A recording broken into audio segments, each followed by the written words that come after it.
Bienvenue dans notre podcast de la Fondation Ronald Denis.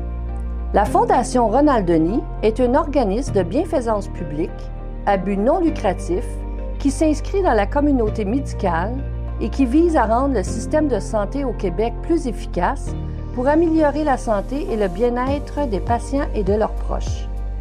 La Fondation soutient que l'accès à des soins chirurgicaux dans un délai raisonnable est un droit, surtout pour les secteurs sensibles tels que la chirurgie bariatrique et métabolique, le cancer du sein et la santé de l'homme.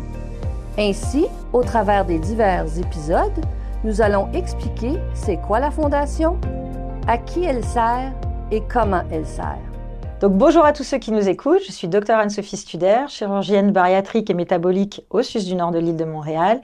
Et aujourd'hui, je donne la réplique à Dr Malek Meskawi, qui est urologue dans le même centre. La première fois que j'ai rencontré Malek, c'était sur une garde de trauma au beau milieu de la nuit, un cas de vessie à réparer. Mais bon, ça c'est quand on n'arrive pas à dormir ou qu'on s'ennuie. Mais sinon, ta pratique élective au cours de la journée, c'est pas du tout ça. Exactement, oui, effectivement. Bonjour à tout le monde. Donc, les traumas, c'est vraiment une petite partie de notre pratique. La majorité de ma pratique, je m'en occupe surtout des pathologies du santé de l'homme. Je travaille au CHUSS du Nord de l'île de Montréal et au centre hospitalier de l'Université de Montréal, le CHUM. Je te remercie Malek d'avoir accepté de venir parler sur le podcast de la Fondation aujourd'hui. Comme le but de cet épisode, c'est de parler de la Fondation Ronald Denis et de la santé de l'homme, est-ce que tu peux nous expliquer qu'est-ce que ça englobe la santé de l'homme? En fait, avant de parler un peu des volets de santé de l'homme, il existe un stéréotype culturel chez les hommes où ils sont moins susceptibles à rechercher une aide médicale, là, ou de parler de leurs préoccupations de santé, surtout quand ça touche la santé sexuelle et la santé urinaire, là.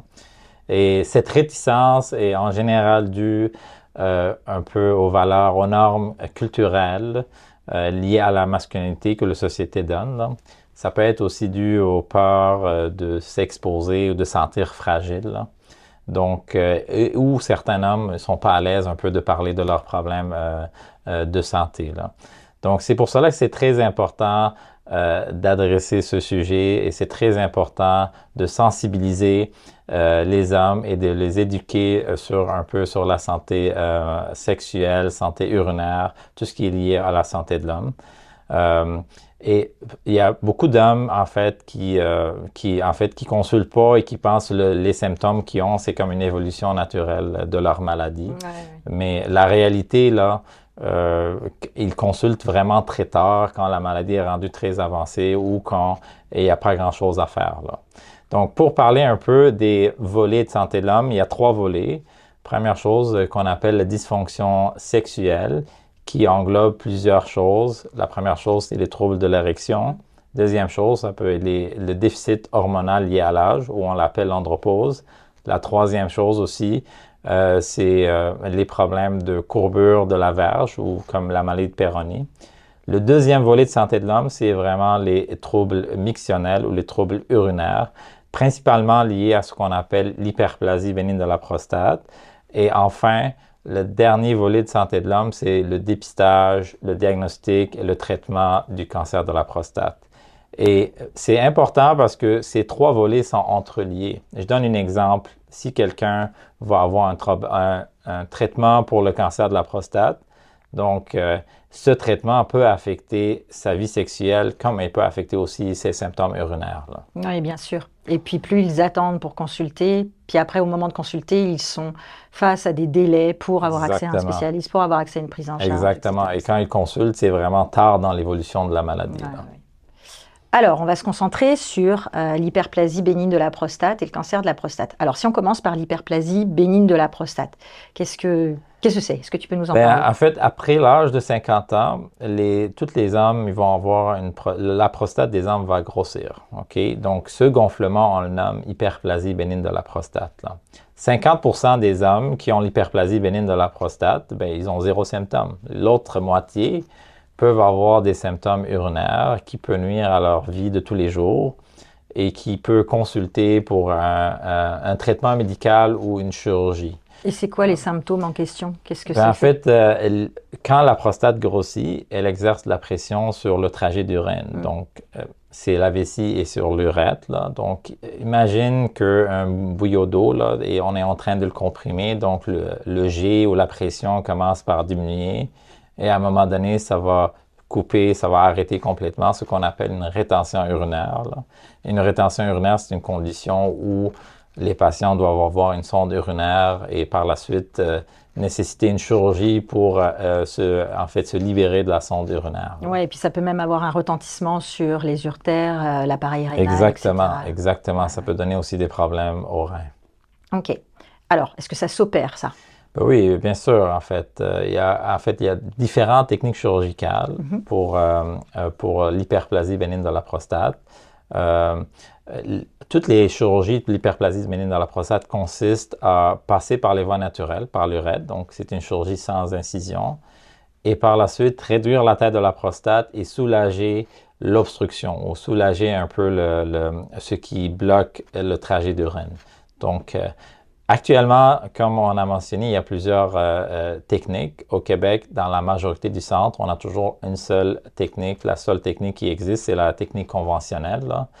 Donc, malheureusement, dans le secteur public québécois, on ne peut pas offrir des techniques qui ont des fois on va dire, qui ont la capacité ou le potentiel de préserver l'éjaculation ou ils ont une bonne durabilité, là. Donc, Et c'est quoi ça. ces techniques en question, Ben, notamment? en fait, il y a comme j'ai mentionné, il y a vraiment plusieurs techniques. Il y a les techniques comme l'énucléation par laser. OK. C'est une des techniques qui donne une durabilité très longue. Il y a d'autres techniques qui préservent l'éjaculation. Ça existe dans le milieu privé, mais ça n'existe pas dans le milieu public, malheureusement, comme l'injection de vapeur ou l'ablation avec un jet d'eau, là. OK, OK. Et la chirurgie, alors, pour l'hyperplasie bénigne de la prostate, en termes de délai, on parle de quoi? Ben, malheureusement, les patients avec un diagnostic d'hyperplasie bénigne de la prostate, donc comme le nom indique, c'est une maladie bénigne, donc ils doivent attendre longtemps pour avoir une chirurgie dans notre province. Donc, en général, les délais sont 6 mois et plus, là. Ça peut aller jusqu'à des années chez certaines personnes. Ben, imaginez-vous là qu'il y a un patient qui a une sonde urinaire. Oui, c'est ça, il va rester avec sa sonde Exact, urinaire en attendant qui est sa obligé salle de garder sa sonde 6 mois et ça, c'est excluant les délais de consultation, l'attente pour voir un urologue. Donc, c'est vraiment une situation très difficile pour les hommes, là. C'est clair, c'est pas super pour la qualité de vie. Alors, comment peut s'inscrire la Fondation là, pour aider à tout ça, là? Ben, en fait, la Fondation a investi dans le financement d'un laser chirurgical. Donc, le laser, c'est vraiment l'instrument, comme on dit, le bistouri du futur, là. Oui. Donc, ça permet à la chirurgie d'HPP d'être une chirurgie d'un jour. Donc, ça se fait dans un contexte de chirurgie. C'est ce que j'allais te demander. Exactement. Ouais. Donc, ça se fait dans un contexte de chirurgie d'un jour. Donc, cette contribution comme instrument va nous aider à avoir un accès supplémentaire pour être capable de traiter plus de patients et d'être capable aussi de diminuer les listes d'attente pour la chirurgie de l'hyperplasie bénigne de la prostate. Oui, c'est ça. Parce que comme on l'avait déjà expliqué dans les premiers épisodes, la Fondation permet d'ouvrir des créneaux opératoires dans les cliniques de chirurgie d'un jour. Exactement. Donc, ça permettrait à ces patients-là d'accéder à cette technique-là. Exactement. Question d'après, on va passer au chapitre cancer de la prostate. Parfait. Gros chapitre? Oui, Alors, qu'est-ce que tu peux nous dire sur le sujet? En fait, le cancer de la prostate, c'est le cancer le plus fréquent chez les hommes. Un homme sur 7 au Québec va avoir un jour un diagnostic de cancer de la prostate. 95% des hommes avec cancer de la prostate sont asymptomatiques. Ouais. C'est pour cela qu'il y a un programme de dépistage existe. Le programme de dépistage consiste à faire une prise de sang qu'on appelle l'antigène prostatique ou en anglais le PSA et de faire l'examen manuel, le toucher rectal, comme on le nomme, là. C'est pour être dépisté, de trouver les cancers à un stade précoce pour éviter que la maladie évolue, qu'on le traite à un stade précoce. Est-ce qu'il y a un âge limite pour faire ce dépistage-là? En fait, les sociétés urologiques recommandent de commencer à dépister à partir de l'âge de 50 ans chez les hommes en bonne santé. Chez certains qui ont une prédisposition pour avoir un cancer de la prostate, comme une histoire familiale, leur père, leur frère, leur oncle qui ont eu le cancer de la prostate, exactement, ou certains origines ethniques, on recommande de faire un dépistage à un âge plus jeune, en général entre 40 et 45 ans. Là. OK. Et si jamais il y a un cancer de la prostate avéré, comment ça se soigne, ça? En fait, le cancer de la prostate, c'est pas chaque cancer nécessite une chirurgie ou un traitement. Il y a plein des patients, et la plupart, en fait, la majorité, qui ont un cancer de la prostate, on peut juste les surveiller d'une façon active, c'est-à-dire avec des prises de sang, avec certains tests diagnostiques. Les patients qu'on traite, c'est les patients qu'on sait que leur cancer a un potentiel de devenir une maladie généralisée, métastatique, ou de nuire à leur vie dans le futur. Donc, c'est dans ce cas-là qu'on les traite. Parmi les traitements, il y a la chirurgie, donc qui consiste à enlever toute la prostate, la totalité de la prostate, et par la suite connecter la vessie à l'urètre pour rétablir le trajet urinaire. Là. Et on peut vivre sans prostate? Exactement. Donc, on peut vivre sans prostate sans aucun problème. OK. Donc, si je parle un peu plus de la chirurgie, il y a différentes approches. Ce qui est rendu le nouveau standard, c'est faire une chirurgie robotisée. Ça nous permet d'avoir des meilleurs résultats en termes de fonction urinaire et sexuelle après ce type de chirurgie, surtout à court terme. Là. Et donc, c'est sûrement que la chirurgie robotisée, c'est le futur pour le traitement chirurgical du cancer de la prostate. Oui, puis la beauté de la chose, c'est que justement, comme les cas de la Fondation peuvent se faire à la clinique médicale de santé qui est affiliée au SUS, cette clinique-là, elle dispose d'un robot chirurgical. Exactement. Donc, en fait, le robot chirurgical, vu qu'on fait ça à travers des petites incisions, donc les patients, ils ont moins mal après la chirurgie et on n'a pas besoin de les garder à l'hôpital. Donc, dans certains cas, oui, on est obligé de les hospitaliser, mais dans la majorité ou la moitié des cas, les patients peuvent quitter le jour même. C'est ça, c'est compatible avec exactement, avec un une mode bonne ambulatoire. éducation. Et donc, ça marche très bien comme une chirurgie ambulatoire. Là. Alors, même question que tantôt, les délais dans le public, présentement, si on a un cancer de la prostate? En fait, les délais pour un cancer de la prostate sont relativement un peu plus longs que n'importe quel type de cancer.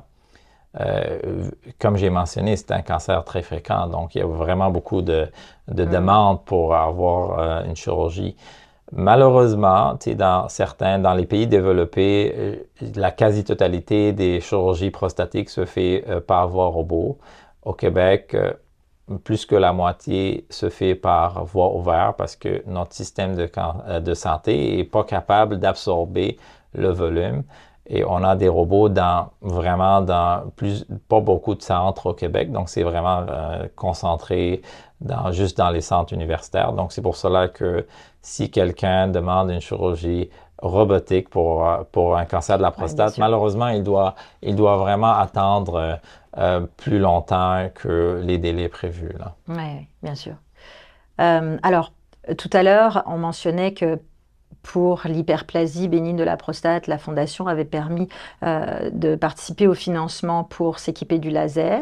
Maintenant, pour les traitements de chirurgie de la prostate, comment la Fondation pourrait s'ancrer là-dedans? En fait, la contribution de la Fondation, c'était surtout nous donner l'accès à un centre chirurgical ambulatoire qui va nous permettre d'augmenter notre accès pour être capable de traiter plus de patients. Donc, le rôle de la Fondation, c'était surtout de nous permettre d'avoir un accès dans un centre pour faire plus des patients en ambulatoire et d'être capable de réduire les délais et les listes d'attente. Là.